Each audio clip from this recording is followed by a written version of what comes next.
Monsieur le maire, bienvenue dans C'est-à-dire. Actuellement en phase de conception et de concertation, le projet Green Dock est controversé. Alors en quoi consiste ce projet ? Alors le projet, c'est le port Aropaport qui a fait un appel d'offres pour densifier la zone d'activité qu'est le port et notamment la darse qui se libérait.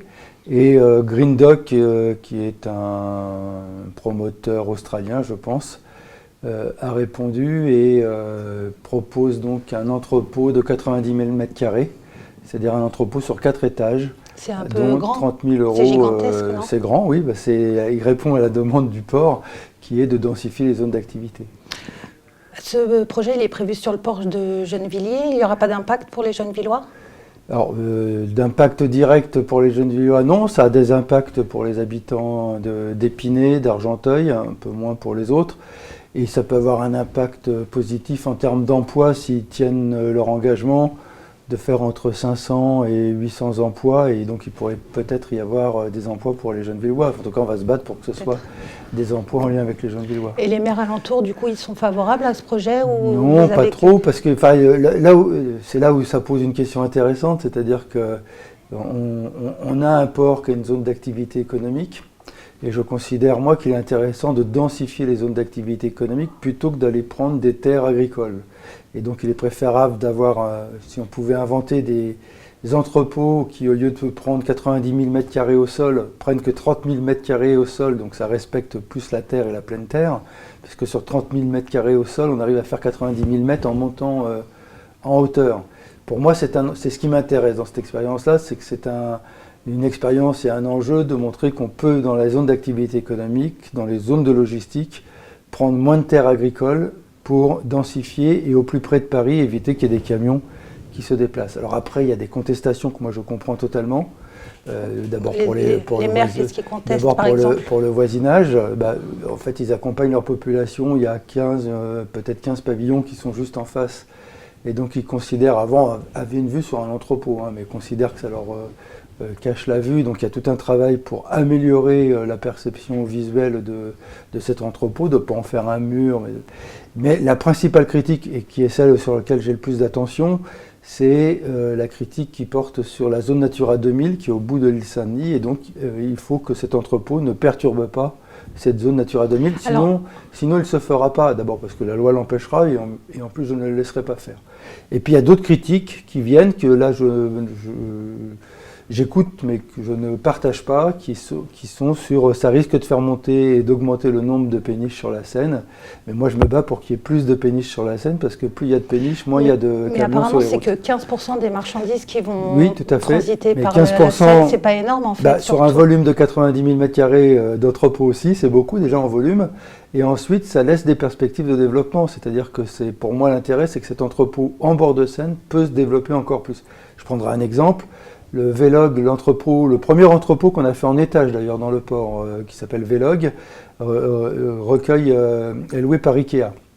Ikea ne faisait 0 péniche, et là maintenant, 3 ans après leur installation, vont augmenter leur péniche et ils veulent augmenter de plus en plus. Mais du coup, ça fait moins de trafic routier quand même ou pas ? Ou est-ce qu'il y a vraiment une incidence sur le trafic routier ? Oui, une péniche c'est 150 camions, donc oui, c'est une incidence sur le trafic routier, c'est une incidence sur la pollution.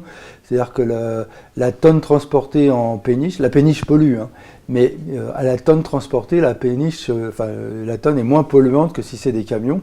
Et puis ils travaillent aussi d'ailleurs par ailleurs à des péniches à hydrogène et autres, mais bon, ça c'est à plus long terme, beaucoup plus tard. Donc si vous voulez, ce qui est intéressant, c'est, parce que de toute façon de défendre l'écologie, c'est toujours défendre dans des contradictions, et donc c'est où on défend les terres agricoles, et on densifie en zone d'activité économique, et dans la proche couronne de Paris, et où on veut éviter des camions, et donc on préconise proche de la Seine et l'utilisation des péniches, y compris pour que le dernier kilomètre puisse se faire avec des véhicules moins polluants. Un collectif d'associations engagées dans la protection de l'environnement et la préservation de la qualité de vie des habitants dénonce ce projet donc, sur plusieurs aspects. Parmi les projets que dénonce l'association, donc, il y a uniquement donc, 15% des marchandises qui transiteront par le fleuve, et Donc on dit que c'est pas beaucoup, mais là vous avez dit l'inverse. Mais est-ce que du coup... Non, 15% c'est pas beaucoup, mais je pense qu'on peut augmenter et qu'ils augmenteront ça va augmenter au fur et à mesure. Mais du coup, le trafic routier en attendant va quand même augmenter alors ou pas? Bah oui, forcément. De toute façon, il augmentera parce que l'entrepôt en lui-même, sur le dernier kilomètre, c'est-à-dire sur l'approvisionnement, ce qui est important, c'est l'approvisionnement. Il faudrait qu'ils augmentent en approvisionnement en péniche. Il faut qu'ils augmentent en approvisionnement en péniche et en mobilité douce. Mais Green Dock, suite à cette concertation, d'ailleurs, sur le site de la ville, on a voulu jouer totalement la transparence. Donc il y a l'opinion de Green Dock et l'opinion des associations et des associations de défense. Et donc Green Dock, là récemment, vient de dire que de toute façon, ils demanderont à leurs locataires de s'engager sur l'utilisation de véhicules 100% propres.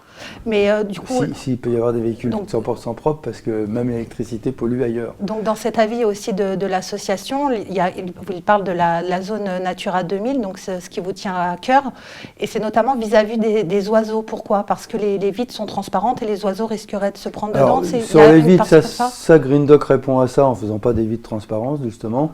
Non, il y a aussi une question de hauteur, c'est-à-dire qu'il y a la question de l'envol des cormorans, parce qu'il s'agit de cormorans surtout. Et puis de continuité, il y a deux problèmes. Il y a en quoi ça peut gêner sur l'envol des cormorans, ce qui est possible, ça à étudier. Vous avez vu la LPO là-dessus? Et la LPO va consulter comme les autres, et donc on n'est qu'en phase d'étude. Hein. Enfin, ils ne sont qu'en phase d'étude, parce que ce n'est pas un projet municipal. Et les quais aussi de la Seine, qui aujourd'hui sont minéralisés, demain seront déminéralisés, mais il y a la question de la continuité écologique de la Seine qui est posée à juste titre. C'est des choses qui sont à étudier. Mais ce que j'espère, c'est que le pont qu'ils feront entre Épinay et l'île Saint-Denis ne gênera pas non plus le vol des cormorans. Oui. On disait juste avant que justement c'était un projet en concertation. Est-ce que ça veut dire que tout le monde peut participer, tout le monde peut donner son avis? Est-ce que le projet peut être modifié justement en fonction des avis des uns et des autres? Le projet, pour être très clair, le projet peut être modifié sur beaucoup de choses, sauf sur sa taille, parce que faut changer l'appel à projet. C'est-à-dire qu'ils ont gagné un appel à projet sur la base de la densification. Donc après, si on doit diminuer, enfin s'ils doivent diminuer, ils arrêteront le projet. Hein, plus... On arrête là, on se retrouve la semaine prochaine dans C'est-à-dire.